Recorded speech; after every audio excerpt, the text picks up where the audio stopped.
Hello everyone, welcome to our YouTube channel. इस video में हम सिलेबस डिस्कस कर रहे हैं सीयूईटी पीजी का फॉरेंसिक साइंस के लिए। तो स्क्रीन पे आप सीयूईटी पीजी फॉरेंसिक साइंस का सिलेबस देख रहे हैं पीडीएफ फॉर्मेट में। ये पीडीएफ आपको सीयूईटी पीजी की ऑफिशियल वेबसाइट पे भी मिल जाएगी और मैं ये जो पीडीएफ है शेयर कर दूंगी हमारे टेलीग्राम ग्रुप में। तो अगर अभी तक आप हमारे टेलीग्राम ग्रुप में नहीं है तो वो आप ज्वाइन कर लीजिएगा, उसके लिंक आपको डिस्क्रिप्शन में मिल जाएगी। फॉरेंसिक साइंस का जो पेपर कोड है वो SCQP13 है, क्योंकि ये साइंस की कैटेगरी में फॉल होता है। कुछ इंपॉर्टेंट नोट्स यहाँ पे आपके लिए लिखे हुए हैं कि question paper which will have 75 questions are compulsory and subject specific. ये सब्जेक्ट स्पेसिफिक है, कंपलसरी है, 75 क्वेश्चंस होने वाले हैं। कंपलसरी इसका मतलब ये नहीं कि आप छोड़ नहीं सकते, बट स्टिल कंपलसरी है। इसका मतलब ये है कि आपको अटेम्प्ट करना है। ये ध्यान में रखना है कि नेगेटिव मार्किंग भी है। ओके, जिसमें आप बिल्कुल क्लूलेस हो, आप कैलकुलेटेड गेसेस भी नहीं कर सकते, तो वो छोड़ ही देना ज़्यादा बेटर रहेगा, क्योंकि -1 वहाँ पे आपके टोटल स्कोर में से हो जाएगा। इसके अलावा यहाँ पे एक और इम्पॉर्टेंट नोट है, that question will be bilingual, Hindi और इंग्लिश दोनों में ही क्वेश्चन पेपर आपको मिलेगा। यहाँ पे फॉरेंसिक साइंस SCQP13 सबसे पहला जो टॉपिक है, मेजर टॉपिक हम डिस्कस करेंगे। जिस इसके अंदर जो भी चीज़ें आती है सबसे क्वेश्चन आने के चांसेस होंगे। इंट्रोडक्शन टू फॉरेंसिक साइंस, ये आपका सबसे पहला टॉपिक है कि क्या डेफिनेशन है, क्या हिस्ट्री है, इंडिया में कैसे डेवलप हुआ, ऑल ओवर द कंट्री कैसे डेवलप हुआ, इस पूरे के पूरे दुनिया में फोरेंसिक कैसे डेवलप हुआ, यहाँ से क्वेश्चन आएंगे।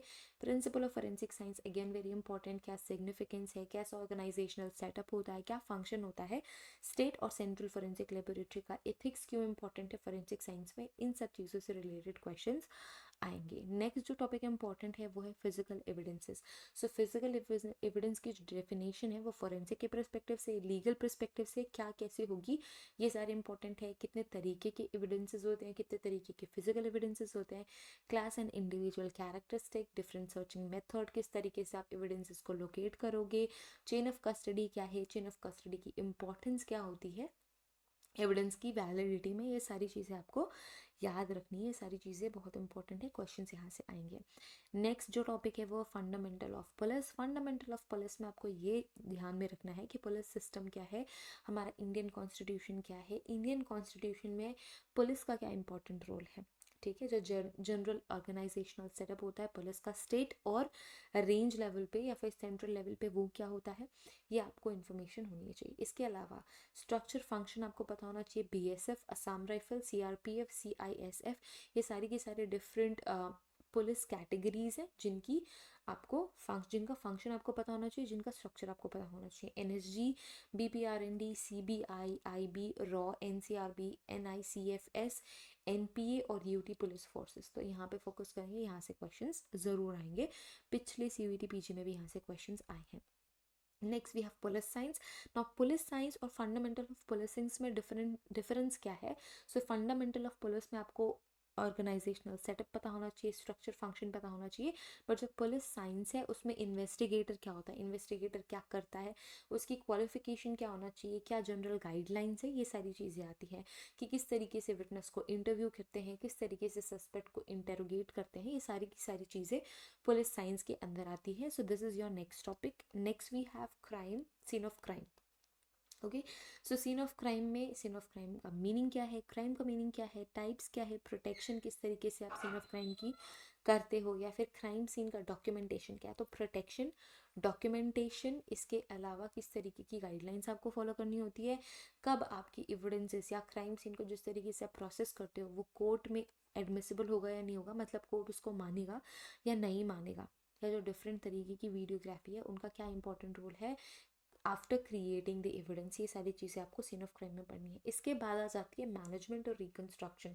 सीन ऑफ क्राइम के बारे में आपने पढ़ लिया है, तो आप किस तरीके से मैनेज करोगे इसको, किस तरीके से रिकंस्ट्रक्ट करोगे, ये सारी चीज़ें पढ़नी है। अच्छा, इसमें 2-4 चीज़ें और इंक्लूडेड है, जैसे कि ग्लास फ्रैक्चर कैसे होता है, फायर बर्न पैटर्न कैसे बनता है, मतलब इसमें आर्सन भी है, पैटर्न एविडेंस भी आ गया, इंप्रेशन एविडेंस भी आ गया, फिजिकल एविडेंस जैसे कि paint, soil, blood evidence, biological evidence भी इसमें इंक्लूडेड है।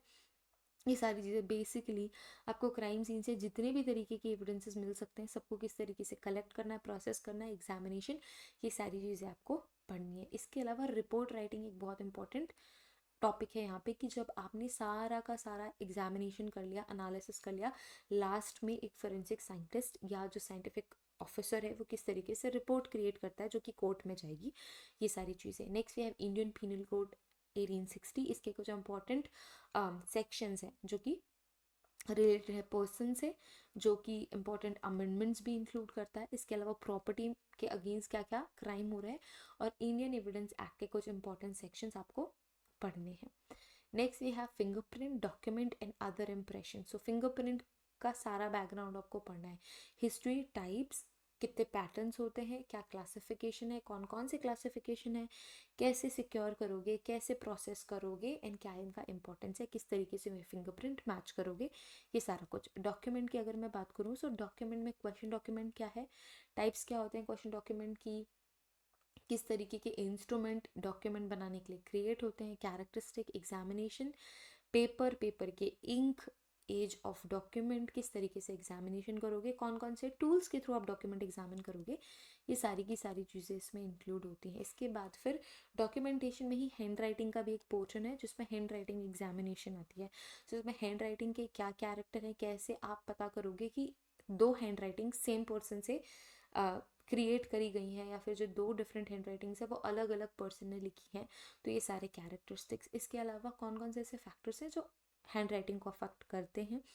फॉर एग्जाम्पल, अगर कोई पर्सन बीमार है, ड्रंक है, कोई अगर बहुत जिसके हाथ बहुत ज़्यादा हैवी है, for example weight, age, male female, ये सारा डिस्टिंग्विशन हम कर सकते हैं अकॉर्डिंग टू हैंड राइटिंग। इसके अलावा सैम्पल कैसे कंपेयर करोगे हैंड राइटिंग के, किस तरीके से disguised hand writing, indentations, intended hand writings को डिफरेंशिएट करोगे। लास्टली कौन से टूल्स हैं जिसको हम यूज़ करते हैं हैंड राइटिंग एग्जामिनेशन में, फुटप्रिंट, शू प्रिंट, इनका preservation, examination including tyre and rack marks, ये सारे इंप्रेशन एनालिसिस के पार्ट है। Then we have forensic biology and serology. So biology and serology is associated, इसी वजह से आपका बायो सीरो साथ में, मतलब body fluid examination and biological evidence जैसे कि hair, fibre and forensic botany, DNA, ये सारा कुछ forensic botany and forensic biology and forensic serology में आता है। Next moving to chemical separation and instrumental techniques. So इसमें क्रोमेटोग्राफी, इलेक्ट्रोमैग्नेटिक स्पेक्ट्रम एंड जितने भी स्पेक्ट्रोस्कोपिक टेक्निक्स हैं, बेसिकली जो फोरेंसिक इंस्ट्रूमेंटेशन है उसका ये पार्ट है। इसके अलावा जो इंपॉर्टेंट जनरल आइडिया है of neutron activation analysis, mass spectroscopy, electrophoresis, ये सारी मेजर सेपरेशन टेक्निक है जिसके थ्रू आप डिफरेंट एविडेंसेस को सेपरेट और एनालाइज कर सकते हो। नेक्स्ट वी है फोरेंसिक मेडिसिन। फोरेंसिक मेडिसिन में बेसिक फोरेंसिक मेडिसिन आएगा, मतलब deaths, type of deaths, what are the different stages of deaths, postmortem examination, उसके characteristics, postmortem changes, wounds, injuries. इसके अलावा डेथ ड्यू टू और injuries due to heat, lightning, electricity, radiation, fire arm injuries and difference between antemortem, postmortem वोन्स। Next toxicology और drug analysis. तो इसमें drug, poison and medicine सबके examination analysis included है। General chemistry में photochemistry, organic chemistry और inorganic chemistry के कुछ basic theories included है। जनरल फिजिक्स में बेसिक टेम्परेचर, वेट, मास, डेंसिटी, रिफ्रैक्टिव इंडेक्स, पोलराइजेशन, ये सारी चीज़ें, क्योंकि जब आप फिजिकल एविडेंस की एग्जामिनेशन करते हो तो प्राइमरी टेस्ट में ये सारे टेस्ट करते हो। लॉ ऑफ मोशन आपको फोरेंसिक फायर आर्म या फायर आर्म्स के बेसिक्स आप पढ़ोगे तो उसमें इंक्लूड होने हैं, basic of optics and microscopy, ये कुछ बेसिक्स हैं। इतने ही आपके टॉपिक्स हैं जो कि आपके एग्जाम पे 75 क्वेश्चंस कॉन्स्टिट्यूट करेंगे, रेस्ट 25 क्वेश्चन जनरल होने वाले हैं। So this 75 question is really very important, और यहाँ से ही आपका जो मेन रिजल्ट बनेगा वो आपके सब्जेक्ट स्पेसिफिक क्वेश्चन से ही बनेगा, क्योंकि नेगेटिव मार्किंग है, आपको बहुत ज़्यादा स्पेसिफिक होना पड़ेगा। आंसर्स चूज करते टाइम या गेस करते टाइम कैलकुलेटिव गेसेस लेने होंगे। अगर आप बिल्कुल ही क्लूलेस हो, सो मैं यही सजेस्ट करूँगी कि अटेम्प्ट मत करो, क्वेश्चन नेगेटिव मार्किंग है। Okay, so that's about the syllabus of forensic science. Again मैं रिपीट कर देती हूँ, इसका क्वेश्चन पेपर कोड है SCQP 13। सो हमने सारा का सारा डिस्कस कर लिया है सिलेबस। ये सारे के सारे टॉपिक्स अवेलेबल होने वाले हैं हमारे ऑफिशियल एप्लीकेशन के CUET PG कोर्स में। कोर्स की लिंक और एप्लीकेशन की लिंक दोनों ही डिस्क्रिप्शन में है, वहाँ से आप ऐप डाउनलोड कर सकते हैं या फिर आप कोर्स लिंक पे क्लिक करेंगे तो डायरेक्टली आप पहुंच जाएंगे हमारे एप्लीकेशन पे। सो वहाँ आप ये क्लासेस ज्वाइन कर सकते हैं। आपको सारी information related to this syllabus मिल जाएगी, PDF नोट्स मिल जाएंगे, वीडियो लेक्चर्स मिल जाएंगे, mock test, mock paper, sample MCQs, and हम बहुत सारे MCQs भी डिस्कस करेंगे related to these topics, so that आपका ये एग्जाम बहुत ईजिली क्लियर हो सके। So join our classes for the preparation of CUET PG examination for 2024 and see you guys in the application. Thank you so much for watching this video. Have a great day ahead. Bye.